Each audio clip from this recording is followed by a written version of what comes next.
The people gave the federal government limited authority, and they delegated it to them. We, the people, had all the rights in the world. We had God-given rights. Every right we have is God-given.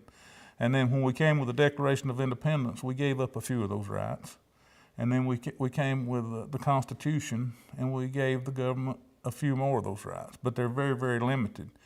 The 10th Amendment of the Constitution explained that there was only limited power given to the federal government, and all other powers were retained by the states or the people. We need to keep our money in Georgia and not send it to Washington and then expect them to send it back. We need to send them the part that they need to protect us militarily and to take care of a limited government. And as we look now, we see nothing but the government growing leaps and bounds, both in payroll and number of employees. Not only number of employees, a percentage of raise. And we want everybody to do well, but they should not, federal government should not be growing in a time when the private sector is shrinking. So that's where you get the money out of Washington by getting back to states' rights, keeping our money here in Georgia or Tennessee or everywhere you live and not sending it to Washington. The most important thing in my life and my wife's life is for our grandchildren to have liberty. And I want them to know what true freedom and liberty is.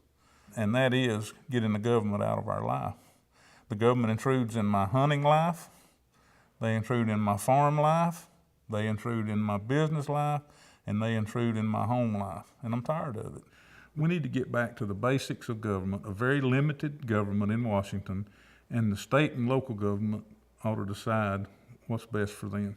What's best for Georgia might be what's best for the people who live in North Dakota, but then again, it may not be. Basically, they should be the same. What's good for one American should be good for all Americans, but what's really good for Americans is for the federal government to get out of their life and let their state and local government and families make a decision in what's best for them.